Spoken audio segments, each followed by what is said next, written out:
오늘 주신 하나님의 말씀은 사도행전 20장 1절부터 12절 말씀입니다. 사도행전 20장 1절부터 12절입니다. 소요가 그침에 바울은 제자들을 불러 고난 후에 작별하고 떠나 마게도냐로 가니라. 그 지방으로 다녀가며 여러 말로 제자들에게 권하고 헬라에 이르러 거기 석 달 동안 있다가 배 타고 수리아로 가고자 할 그때 유대인들이 자기를 헤아리고 공모함으로 마게도냐를 거쳐 돌아가기로 작정하니 아시아까지 함께 가는 자는 베레아 사람 브로의 아들 소바더와 데살로니가 사람 아리사드고와 세군도와 더베 사람 가이오와 및 디모데와 아시아 사람 누기고와 드로비모라.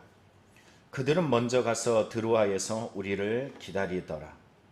우리는 무교절 후에 빌립보에서 배로 떠나 닷새 만에 드로아 있는 그들에게 가서 이레를 머무니라.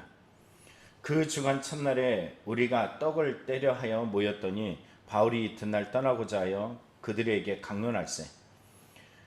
말을 밤중까지 계속하며 우리가 모인 윗다락에 등불을 많이 켰는데 유두고라 하는 청년이 창에 걸터 앉아 있다가 깊이 졸더니 바울이 강론하기를 더 오래 하며 졸음을 이기지 못하여 3층에서 떨어지거늘 일으켜 보니 죽었는지라. 바울이 내려가서 그 위에 엎드려 그 몸을 안고 말하되 떠들지 말라, 생명이 그에게 있다 하고 올라가서 떡을 떼어 먹고 오랫동안 곧 날일 새기까지 이야기하고 떠나니라. 사람들이 살아난 청년을 데리고 가서 적지 않게 위로를 받았더라. 아멘. 우리는 앞장에서 에베소의 사역, 그리고 에베소의 지금 이제는 그곳에서 떠나서 바울이 이동하는 경로 속에 일어났던 일들을 보게 됩니다. 에베소에서 어떤 일이 있었습니까? 그곳에서 소요가 일어났죠. 다름 아니라 예수 그리스도를 믿는 이 복음이 사람들의 마음에 우상을 멀리하게 만들었어요. 그 가운데서 우리가 봤던 것은 다름 아니라 그들이 먹고 사는 일들, 특별히 영적으로 죄악이 되고 하나님이 싫어하는 마술을 섬겼던 자들이 자기의 마술사 책들을 다 팔아버리고, 그러니까 이 변화된 모습을 보면서 아데미를 섬겼던 수많은 사람들이, 여러분 기억하시죠? 진짜 신앙인 줄 알았어요. 신전을 오락가락하고, 그리고 그곳에서 열정을 품고 자기 아데미의 신전에 대한 어떤 해함을 받았다고 생각하는 그들은 정말로 극장에 모여가지고 큰 소리치며 2시간 동안 아데미 큰 소리치지만 그들의 실상이 뭐예요? 진짜 신앙이 아니라는 거예요. 우리의 믿음도 한번 봐야 된다 그랬잖아요.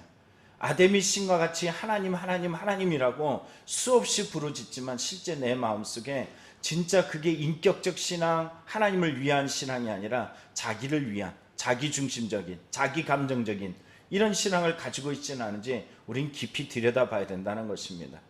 오늘 이제는 이 소요가 끝이게 됐죠. 하나님께서 이루시는 이 서기관을 통하여 모든 것을 잠잠케 하시고 이제는 그 소요가 이제 잠식되고 나서 이제 에베소를 떠나가는 바울의 그 경로 중에 이제 오늘 본문이 나옵니다.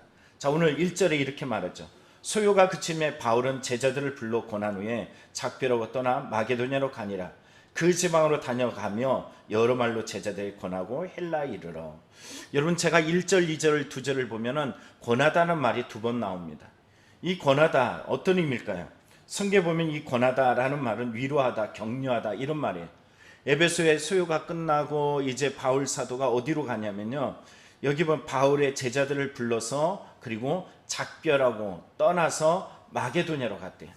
이 소요가 일어난 그 에베소에서 제자를 불러서 권했다라고 이야기하고, 또 2절을 보십시오.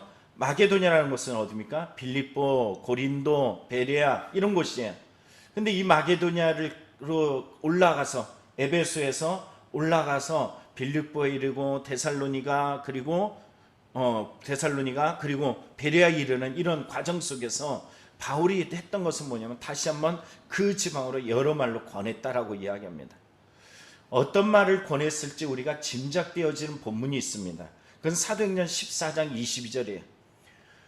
성경에 보면 에베소에서 바울 사도가 고린도 교회에 편지를 쓴 것이 있습니다. 근데 고린도 후서에 뭐라 그러냐면 살 소망조차도 끊어졌다라는 표현을 써요. 그만큼 에베소의 사역이 어땠다는 거예요? 엄청 힘들었다는 거예요. 근데 이와 같은 사건이 사도행전 14장에 나오잖아요. 어떤 일이 있습니까? 루스드라에서 안디옥에서 온 유대인들을 말미암아 돌에 맞아가지고 죽은 줄 알고 던졌어요. 실제로 죽었다고 표현하죠. 우린 고린도후서에서 보는 것처럼 바울은 자기가 죽었다 살아났어, 그래서 3천층을 경험했다라고 고백을 합니다. 근데 이러한 바울이 여기서 한번 또 권하여라고 이야기하는 부분이 거기하고 동일시 되어지는 내용이 있습니다. 그가 오늘 마게도냐를 거쳐가면서 권했다, 위로했다라는 이 말은 어떤 위로였을까? 어떤 위로냐면 성경에 이렇게 말하죠. 14장 22절에 제자들이 마음을 굳게 하여 이 믿음에 머물러 있으라 권하고, 또 우리가 하나님의 나라를 들어가려면 많은 환난을 겪어야 할 것이다. 여러분, 위로는 뭘까요? 복음이에요. 환난이라는 것을 받아들이지 않는 게 아니에요. 환난을 받아들여야 돼요. 이 복음 때문에 어려움이 있어, 문제가 있어. 그렇지만 환난을 이기는 힘은 어디 있어요? 바로 복음 안에 있다라는 것입니다. 나를 죽이기도 하시고 살리기도 하시고 나를 주관하시고 내 생명의 모든 것들을 이끌어 가신 그 하나님, 그 하나님을 직접적으로 경험하고 고백했던 이 바울 사도는 자기를 죽이려 했던 루스드라 들어가는 것을 마다하지 않고, 자기에게 죽이려고 하는 수많은 세력들이 있는 그 비시디 안디옥을, 그곳까지, 또 이고니온을 거쳐서 그 곳까지 가는 것을 마다하지 않고 가면서 자기의 제자들을 권했다라는 것이, 오늘 우리에게도 권함을 받기를 원합니다. 이 땅에 살아가면서 예수 그리스도로 고난을 받으면 성경은 마태복음 5장에 그러죠. 기뻐하고 기뻐하라, 하늘에서 너의 상이 크민이라. 여러분, 이 믿음을 가지시길 바랍니다. 또 디모데후서 4장은 뭐라 그럽니까? 달려갈 길을 다 마치고 자기에게만 이 승리의 면류관을 주시는 이가 아니라 그를 사모하는 자에게도 주신다라고 이야기했습니다. 우리에게 이 믿음을 가지고 승리해 나가길 원합니다. 오늘 비록 힘들고 어렵고 괴롭고, 또 오늘도 삶의 터전으로 나아가서 여러 이 무더위 속에서 감당해야 될 일들도 많지만 믿음으로 오늘도 승리하는 그 권한받는 성도들이 다 되기를 간절히 축원합니다. 바울이 오늘 이 권함을 했지만 자기에게도 동일한 어려움이 있습니다. 3절에 보면은 이 마게도냐를 거쳐 지나가서 이제 헬라에 이르렀다라고 이야기했는데, 이 헬라 아가의 대표 도시가 어딜까요? 고린도라는 것이죠. 이 고린도에서 그는 매우 힘들었었지만 오늘 다시 이 고린도에 이르렀을 때 거기서 3절에 보면 석 달 동안 있다가 3달 동안 있었대요.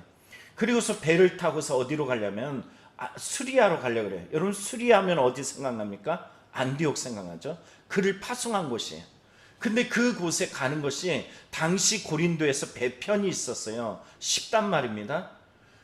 그래서 이 고린도에서 배를 타고 쉽게 갈 수 있었는데 불구하고 그 배를 타려고 하는데 어떤 소식을 접하게 됐습니까? 그 배에서 바울을 해하려는 이러한 음모들을 발견하게 되죠. 그래서 바울은 그곳을 마다하고 어디로 가냐면은 왔던 길로 다시 돌아가요. 성경에 보면 이 길이 제가 그냥 왔던 길이라니까 아주 쉽고 가볍고 금방 가는 길 같지만 그렇지 않습니다.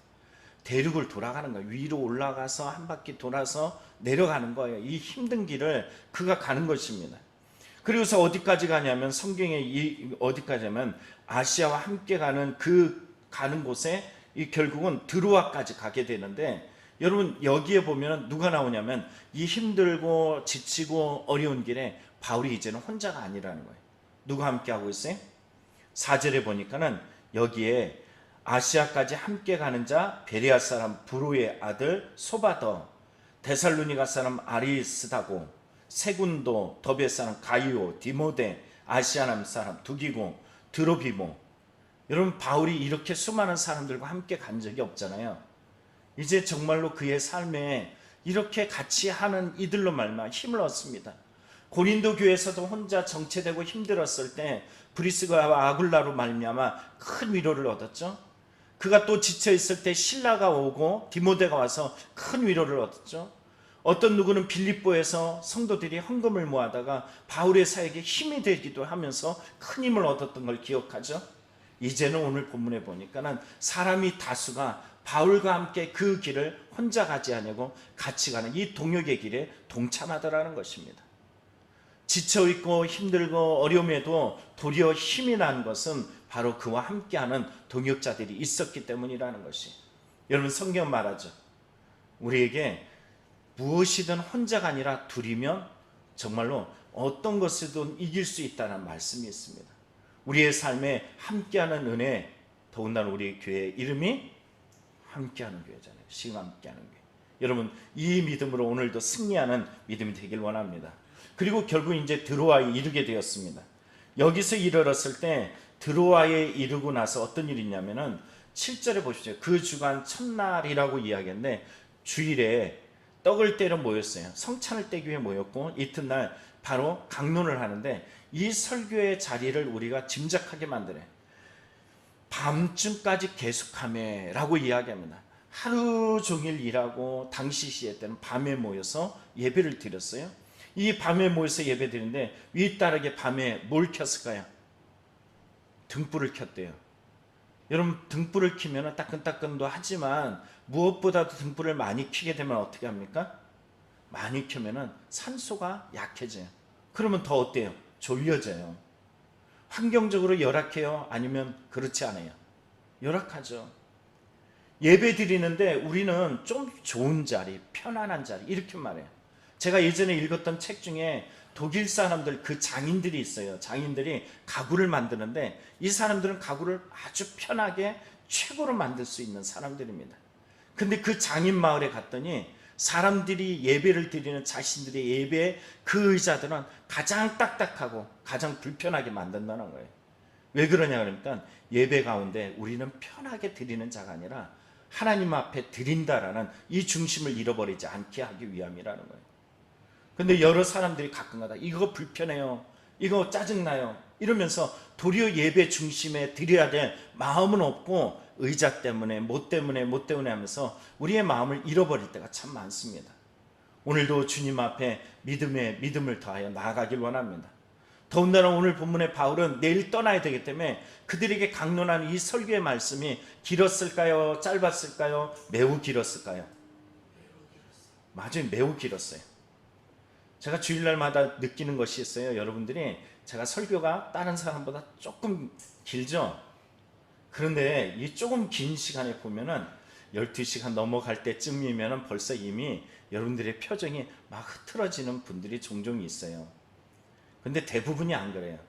제가 우리 성도들한테 큰 은혜를 받았던 건 뭐냐면 주일날 올 때 여러분들이 기대감이 있어요? 없어요? 라고 물어봤을 때 그냥 제가 마음으로 했던 말은, 이 질문은 여러분의 그냥 짐작하는 대답 뭐냐면은 아무 대답이 없거나 아니면 별 기대감이 없어요, 이런 대답을 할 줄 알았어요.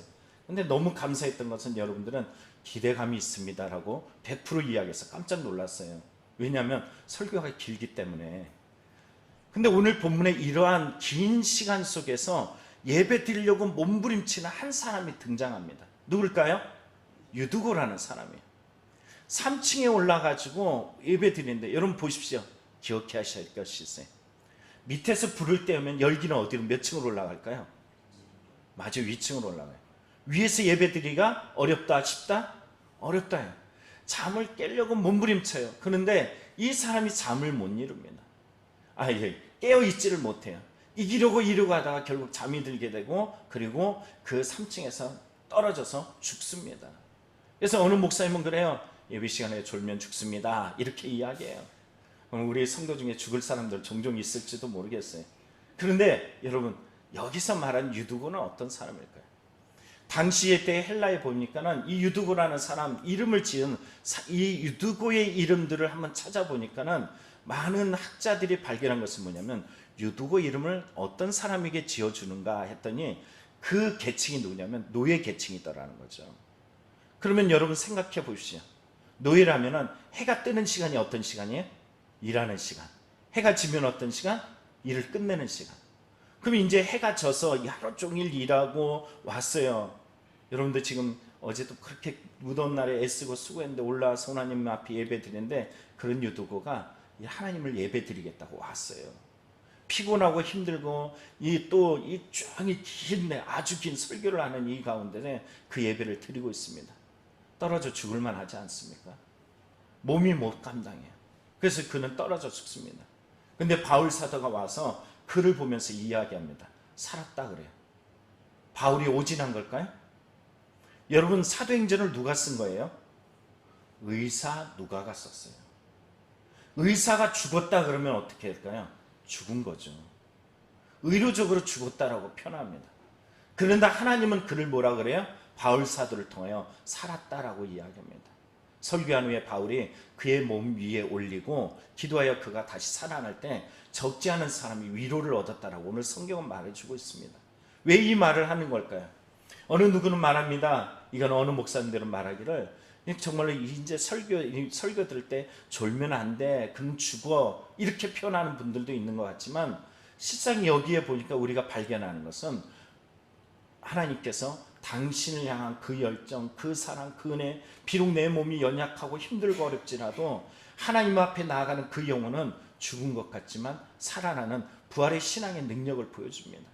당시 시대에 드고아에 있는 수많은 사람들이 그렇게 힘들고 어렵고 괴로우면서 하층계민들이 그곳에 서서 예배 드릴 때 내 삶은 내 인생은 왜 이 모양이야 했던 수많은 사람들이 이 유두고에 죽고 살아나는 이 사건을 통해서 땅에 소망을 두는 것이 아니라 유두고 안에서 예수의 부활의 생명이 무엇인지 깊이 느끼면서 그들의 삶에 생명을 얻어다주는 귀한 시간이 되었다는 것입니다.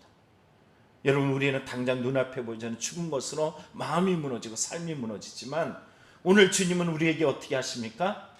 예배 자리에, 죽을 것 같더라도 예배 자리에, 정말 힘들고 괴로워도 주님만 사모하면서 주 앞에 나오면은 당시 바울이 늘 전했던 것은 예수 그리스도의 죽음, 예수 그리스도의 생명, 예수 그리스도의 다시 오심, 이거였어요.